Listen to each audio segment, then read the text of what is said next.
오늘 우리에게 주신 하나님 말씀은 사도행전 9장 1절부터 6절까지 말씀입니다.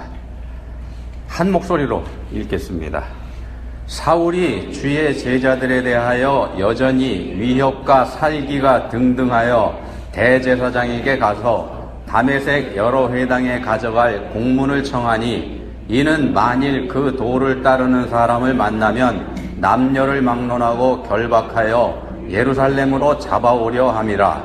사울이 길을 가다가 다메섹에 가까이 이르더니 호련히 하늘로부터 빛이 그를 둘러 비추는지라. 땅에 엎드러져 들음에 소리가 있어 이르시되, 사울아 사울아 내가 어찌하여 나를 박해하느냐 하시거늘, 대답하되 주여 누구시니이까? 이르시되 나는 내가 박해하는 예수라. 너는 일어나 시내로 들어가라. 내가 행할 것을 네게 이를 자가 있느니라 하시니. 아멘. 하나님께서 모세에게 말씀하셨습니다. 출애굽기 3장 9절 10절에 있는 말씀입니다. 이렇게 말씀하셨죠. 이제 가라. 이스라엘 자손의 부르짖음이 내게 달하고 애굽 사람이 그들을 괴롭히는 학대도 내가 보았으니, 이제 내가 너를 바로에게 보내어 너에게 내 백성 이스라엘 자손을 애굽에서 인도하여 내게 하리라. 애굽에 가서 하나님 백성이 이스라엘 사람들 데리고 나와라, 이런 말씀이죠. 이 말씀을 들은 모세가 깜짝 놀랐습니다. 좀 거칠게 표현하면 기겁을 했습니다. 그래서 이렇게 반응을 합니다. 이어지는 11절 말씀입니다. 내가 누구이기에 바로에게 가며 이스라엘 자손을 애굽에서 인도하여 내리까? 나 같은 게 어떻게 그렇게 큰 일을 하겠습니까? 이런 반문입니다. 그도 그럴 것이요. 모세는 지금 처가에 얹혀 사는 신세입니다. 그렇게 산 지가 자그마치 40년입니다. 자그마치 40년. 자존심이라고 하는 거는요, 자존심이라는 친구하고 헤어진 지 이미 오래됐습니다. 이미 오래됐습니다. 자존심하고는 이제 상관이 없는 그런 처지가 됐습니다. 그렇게 40년. 근데 민족을 이끄는 엄청난 일을 하라고 하시니까 말이 안 되는 거죠. 모세 입장에서 보니까 도대체 말이 안 됩니다. 그래서 하나님께서 어떻게 하셨냐면요, 지팡이가 뱀이 되게 하는 기적, 또 손에 나병이 생겼다가 사라졌다가, 이런 놀라운 기적을 행할 수 있는 그런 능력을 모세한테 주시죠. 그리고 또 약속도 하십니다.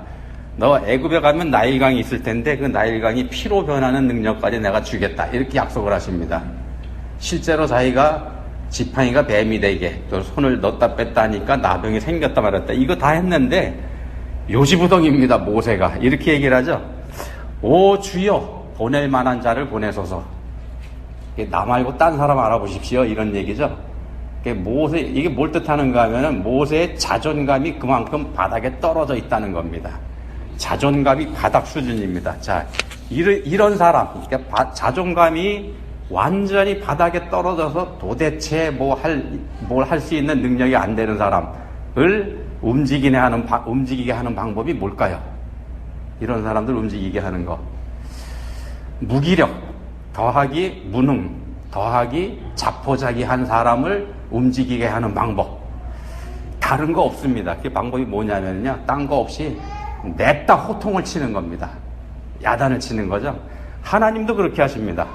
주여, 보낼 만한 자를 보내소서. 나 말고 딴 사람 알아보십시오, 이렇게 말하는 모세에게 하나님께서 이렇게 말씀하십니다. 출애굽기 4장 14절하고 17절 말씀입니다. 여호와께서 모세를 향하여 노하여 이르시되, 화를 내신 거죠. 노하여 이르시되, 너는 이 지팡이를 손에 잡고 이것으로 이적을 행할지니라. 야단을 확 쳐버리십니다. 자, 화를 버럭 내시니까 이런 사람들이 화를 내면 어떻게 하죠? 찍소리 못합니다. 모세가 그때부터는 아무 소리 못하고 조용히 물러갑니다. 어떻게 하는가? 할 수 없이 장인한테 찾아갑니다. 그래서 애굽에 가겠습니다, 이렇게 얘기합니다. 애굽에 왜 간다고 했는지 혹시 기억하시나 모르겠습니다. 민족이라는 얘기는 꺼내지도 못하고요. 뭐라고 얘기하냐면은, 내 가족들이, 애굽에 살고 있는 내 가족들이 죽었나 살았나 보러 갑니다, 이런 얘기를 합니다. 죽었나 살았나 보고 오겠습니다.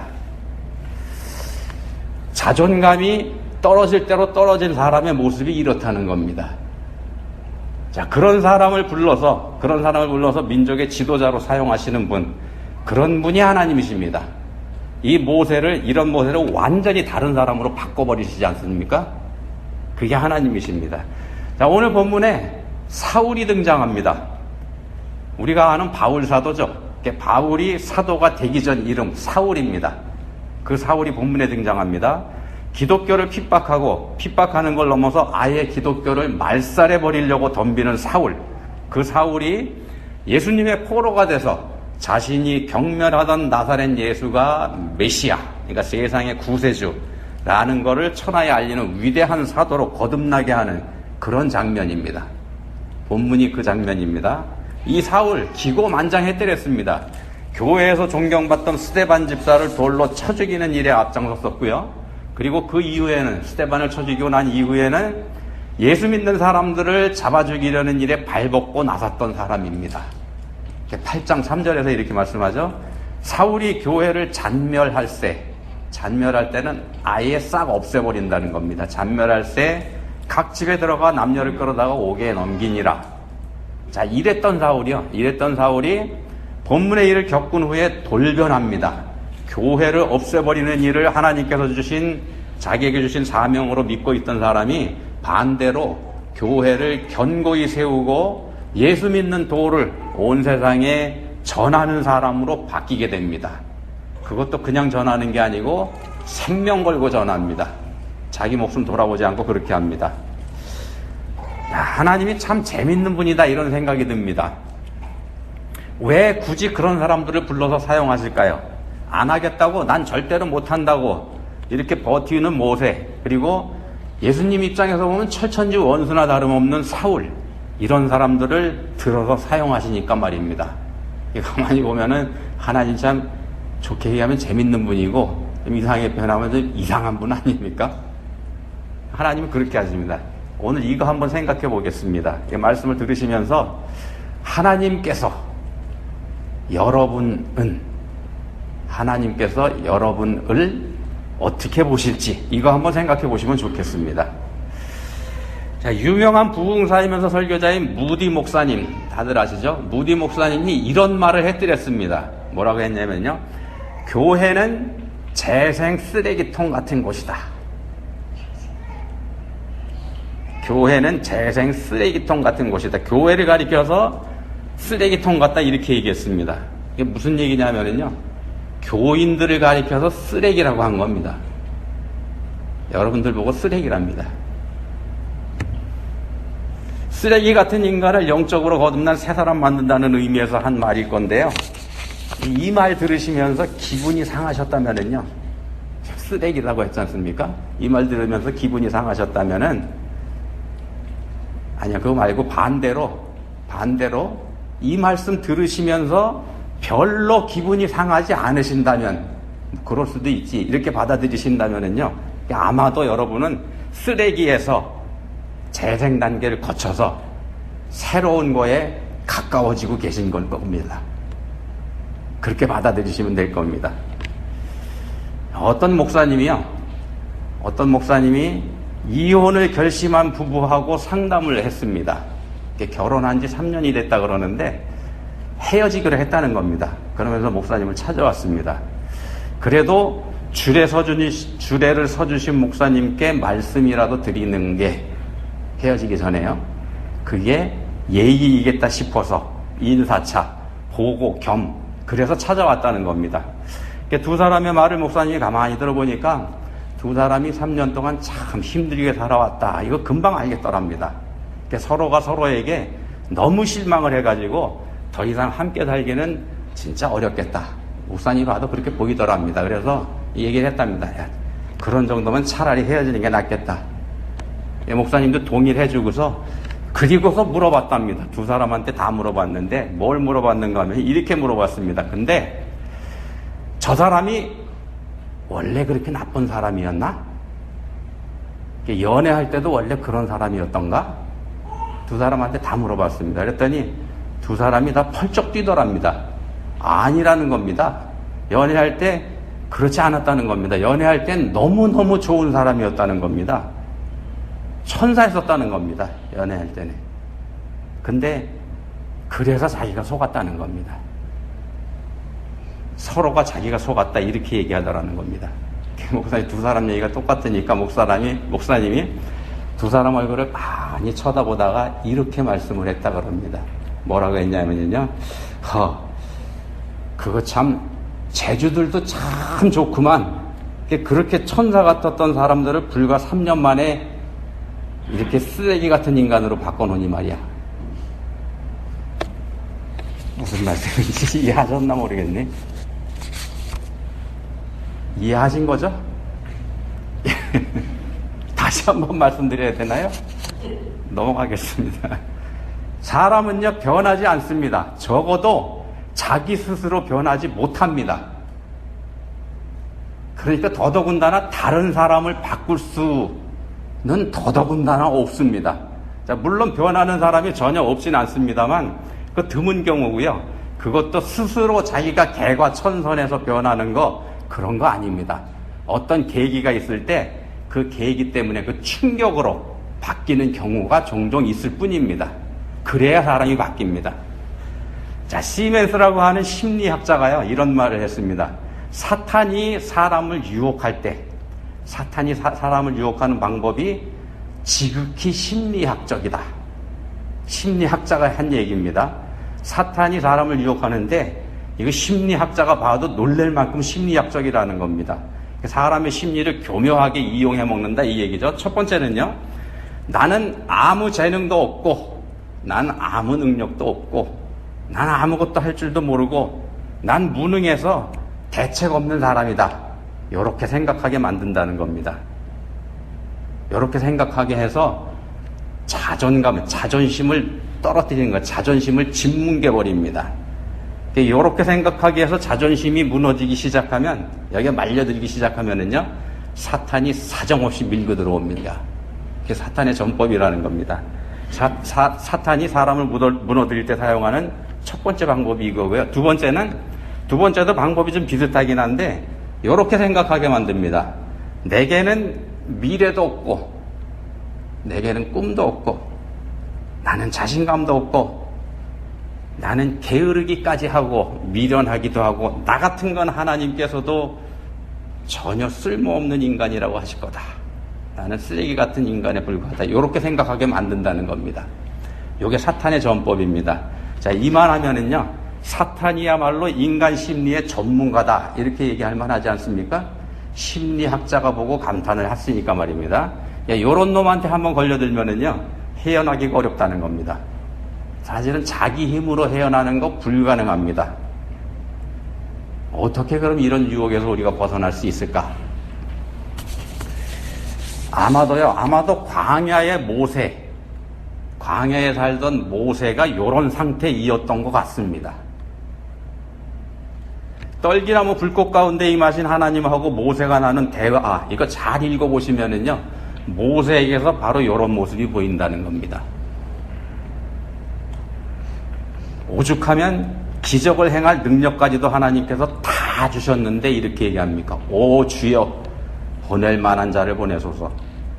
자존감이 완전히 바닥으로 떨어졌기 때문에 이런 말 하게 되는 겁니다. 우리한테 그런 능력 주면 우리가 그렇게 얘기하겠습니까? 자, 자기 자신을 세상에서 가장 무능한 인간이다 이렇게 생각했던 것 같다는 겁니다. 제가 보기 그렇습니다. 모세가 그런 정도의 인간이었었습니다. 물론 이랬던 모세이기 때문에 이 사람 모세는 온유함이 지면의 모든 사람보다 더하더라는 평가를 들을 수 있었던 것 같기도 하고 말입니다. 이랬던 사람이기 때문에 그런 평가도 듣게 되는 겁니다. 교만해지지 않죠, 잘. 자, 앞에서요, 목사님 찾아와서 이혼하겠다고 했던 사람들, 이 사람들 말입니다. 이 사람들이 왜 서로에게 실망을 했을까요? 뭐 여러 가지 우리가 뭐 생각해 볼 수 있겠습니다만 분명한 거는요, 실패했다는 겁니다. 실패했는데 뭘 실패했는가? 상대방을 내 마음에 드는 사람으로 바꾸는 일에 실패한 겁니다. 상대방을 내 마음에 드는 사람으로 바꾸는 일에 실패한 것. 두 사람 다 그거에 실패했습니다. 사실은 실패할 수밖에 없었죠. 애당초 불가능한 일이니까. 무모한 짓을 했었던 거고요. 당연히 처절한 실패를 맛보게 된 겁니다. 요게 바로 교만입니다. 요게 교만입니다. 자, 장차 바울 사도가 되는 본문의 사울, 이 사람이 이랬던 사람입니다. 본문의 사울이 그런 사람입니다. 다 바꾸려고 했죠. 세상을 바꾸려고 덤벼들였습니다. 도도한 복음의 물결에 밀려오는 복음의 물결을 거슬러서 저항하면서 그 물결을 세우는 거에서 그치지 않고 그 물결 자체를 아예 없어버리려고 그렇게 덤볐습니다. 덤비면서 자신이 있었습니다. 이 사울이라는 사람이. 왜냐하면 그거 하나님을 위해서 하는 일이니까. 하나님의 영광을 위하는 일이고 하나님의 이름을 위하는 일이고 그런 일이다 보니까 이 일은 위대한 일이고 거룩한 일이고 그러기 때문에 실패할 수가 없다는 겁니다. 그렇게 믿었습니다. 사울이라는 사람이. 앞에서 심리학자가 분석한 사탄의 심리학적 유혹, 요거의 또 다른 면이기도 합니다. 앞에서 말씀드린 두 가지는 사람의 자존심을 짓밟고 자존감을 무너뜨리는 것이었다면 요번 경우에는 반대죠. 자존심을 건드려서 더 세워주는 겁니다. 자존심을 건드려서 더 세우는 겁니다. 자존심은 상처받으면은요, 자존심에 상처를 받으면 배는 게 없습니다. 그런 특징을 가지고 있습니다. 사도행전 5장에 보시면 지난주에 우리가 살펴봤었던 내용인데 대제사장과 종교 지도자들이 사도들을 위협합니다. 사도행전 5장 17절 18절에서 이렇게 말씀합니다. 대제사장과 그와 함께 있는 사람, 즉 사두개인의 당파가 다 마음에 시기가 가득하여 일어나서 사도들을 잡아다가 옥에 가두었더니, 다른 이유 아닙니다. 마음에 시기가 가득하여. 성경에서 보는 이 사람들이 분노한 이유입니다. 마음에 시기가 가득하여. 사도들이 대제사장과 권력자들의 자존심을 상하게 했다, 이런 얘기가 됩니다. 자존심을 건드려 놓으니까 화가 난 거죠. 자존심에 상처를 입으면 정상적인 판단 어려워지지 않습니까? 요것도 사탄의 전략 중에 하나입니다. 사탄이 하는 짓입니다. 자, 그럼 어떻게 할까? 사탄이 이렇게 시험할 때 말입니다. 당연히 벗어날 길을 선택해야 되는데 그게 어떻게 가능한가? 근데 사실은 불가능합니다. 사실은 불가능합니다. 우리 스스로는 할 수 없는 일이기 때문에 이렇게 말씀드리는 겁니다. 우리 스스로는 벗어날 수 있는 길이 없습니다. 불가능합니다. 우리 스스로의 힘에서 그 유혹에서 벗어나겠다고 덤비면 100% 실패합니다. 아니, 200% 실패합니다. 도저히 안 되는 일입니다. 정상적인 심리 상태에서도 불가능한 일인데 사탄에게 유혹을 당해가지고 자존감이 낮아진 상태, 시기가 가득해서 자존심에 상처를 입은 상태라면 더 말할 것도 없다는 겁니다. 방법은 하나뿐입니다. 방법은 하나뿐인데 뭐냐 하면 항복하는 겁니다. 항복하는 거. 말씀에 항복하는 거. 이 방법뿐입니다. 다른 거 없습니다. 말씀에 항복하는 게 답입니다. 모세 한번 보십시오. 비록 하나님께서 화를 내시는 바람에 겁이 나가지고 더 이상 저항하지 못하긴 한 거이긴 합니다만 어쨌든 말씀에 순종해서 애굽으로 갔고요. 그런 덕분에 큰 일을 해내지 않습니까? 말씀에 항복하는 겁니다. 본문의 사울도 마찬가지죠. 예수님께서 현현하셨을 때 꼬꾸라졌습니다. 그리고는 더 이상 저항하지 않았습니다. 저항하지 않은 게 아니고 사실은 저항하지 못했죠. 덕분에 세계 역사를 바꾼 위대한 사람으로 이 사람이 거듭나게 됩니다. 우리 스스로 할 수 있는 일이 아니라는 겁니다. 우리는 우리 자신을 바꾸는 일조차 못합니다. 다른 사람을 바꾸는 것, 이건 말할 필요도 없습니다. 오직 하나님의 능력으로만 되는 일입니다. 여러분들 주변에서 혹시 갑자기 변한 사람이 있다면요, 틀림없이 충격적인 계기가 있었을 겁니다. 그 충격을 하나님의 역사로 우리는 볼 수 있고요. 모세도 바울도 하나님께서 역사하셔서 변한 케이스이지 않습니까? 그래서 변하는 게 은혜입니다. 변하는 게 은혜입니다. 우리가 멸망할 죄 인해서 쓰레기 같은 인간에서 구원받은 하나님의 백성으로 변한 거, 이게 은혜라는 말씀입니다. 이보다 더 큰 은혜는 없습니다. 가장 큰 은혜입니다. 우리는 모세나 바울 같은 사람들, 이 사람들이 기적적인 변화를 하는 걸 보면서 자, 이 사람들이야말로 하나님께 은혜 받은 사람들이다 라고 하면서 부러워합니다만, 그리스도인들은 그런 은혜를 이미 체험한 사람들입니다. 이미 체험한 사람들입니다. 이미 변화됐으니까 말입니다. 변화도 엄청난 변화를 겪은 겁니다. 그게 그리스도인입니다. 본문 5절 말씀입니다. 대답하되 주여 누구시니까? 이르시되 나는 내가 박해하는 예수라. 사울은 상상도 하지 못했던 예수님의 현현에 그 자리에 엎드러져서 질문합니다. 주여 누구십니까? 예수님 대답하시죠? 나 네가 박해하는 예수다. 이 질문과 대답 속에 답이 있습니다. 사울은 지금 자기가 어디 있는지 묻는 겁니다. 내가 지금 어디 있는지, 자기가 누군지, 이런 질문까지 여기에 포함이 되어 있습니다. 의미적으로 보면 그렇게 풀어볼 수 있다는 말씀입니다. 예수님은 네가 바로 내 앞에 있다, 이런 답을 주십니다. 예수 믿는 자 박해하는 거, 나 예수를 박해하는 거고, 나 예수를 박해하는 거 하나님을 대적하는 짓이다, 이 대답을 하고 계십니다. 네가 지금 그런 짓을 하고 있는 거라고.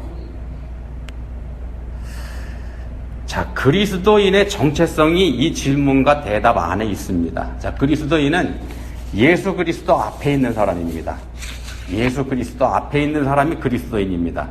근데 우리가 스스로 이 자리에 오게 된 거 아닙니다. 우리가 그리스도인이 된 거, 예수 그리스도 앞에 서게 된 거 우리가 스스로 온 거 아닙니다. 어떻게 왔나? 붙잡혀 왔습니다. 본문의 사울처럼 하나님께서 우리에게 오신 겁니다. 예수님이 사울에게 찾아오신 것처럼. 그래서 오늘 우리가 있습니다. 여러분들 중에서 혹시 아직 믿음도 없고 구원받지도 못했다, 이런 생각하시는 분들 계실지도 모르는데, 그런 분들도 마찬가지입니다. 하나님께서 붙잡아서 이 자리에 데려다 놓으신 겁니다. 왜 붙잡아 오셨을까요? 본문 6절에서 말씀합니다. 너는 일어나 시내로 들어가라. 네가 행할 것을 네게 이를 자가 있느니라. 무슨 뜻인가 하면요, 항복하라, 그런 뜻입니다. 항복하라. 내가 너를 이끌 거니까 순순히 따라라. 지금까지는 네 맘대로 네 생각대로 했지만 이제부터는 내가 끌고 가겠다. 네, 이 말씀이 우리한테 주시는 말씀이기도 합니다. 본문에 사울에게 주시는 말씀인데 우리에게 주시는 말씀이기도 합니다. 말씀이 시키는 대로 하시면 된다는 말씀입니다. 거기에 항복하시면 됩니다. 너는 내가 택한 나의 사람이다. 뒤에 가면 이제 하나님께서 그런 말씀을 하십니다. 너는 내가 택한 나의 사람이다. 여러분 하나님 사람입니다. 하나님의 사람이니까 당연히 하나님께서 지켜주시는 사람이고요. 사탄에게 유혹당해서 무너져버릴 힘없는 존재가 아니라는 겁니다. 지금 여러분들이 이렇게 예배드리고 있다는 게 그 증거입니다. 하나님께 붙잡혀 있는 분들입니다. 자, 그럼 어떻게 할까요? 자신이 형편없는 존재라고 생각이 되신다면, 사탄이 그렇게 여러분들을 유혹하고 있다면 더 무너지면 됩니다. 더 무너지고 더 낮아지면 됩니다.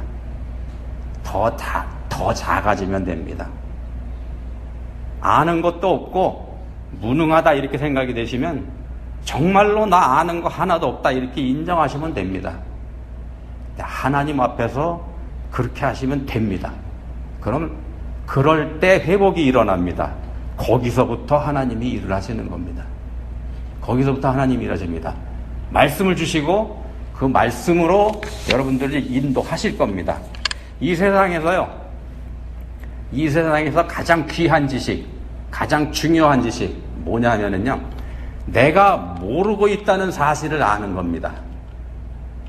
내가 모르고 있다는 걸 아는 것. 이게 가장 중요한 지식이고 가장 위대한 지식입니다. 반대로요, 이 세상에서 가장 무식한 거, 세상에서 가장 무식한 게 뭐냐면 내가 모르고 있다는 그 사실을 모르는 겁니다. 나는 모릅니다. 우린 모릅니다. 하나님이 아십니다. 하나님이 다 알고 계십니다. 그러니까 그 하나님께 맡기면 문제될 거 하나도 없습니다. 기도하시겠습니다. 교만해서 주님을 대적하던 사울을 꼬꾸라뜨리신 하나님 아버지, 그런 자를 위대한 일꾼으로 삼으신 하나님 아버지, 저희에게도 그렇게 찾아오셨다고 하셨습니다. 모세, 바울에게 주신 은혜, 저희에게도 주신 줄 저희가 믿습니다. 그렇기 때문에 저희가 바울과 모세와 같은 위대한 사람이라는 거 알게 해주셨습니다. 이제는 간절히 원하오니 그에 걸맞는 위대한 믿음의 사람으로 저희가 살 수 있게 해주시기 원합니다. 저희에게 위대한 믿음 주시기 원합니다. 예수님 이름으로 기도합니다. 아멘.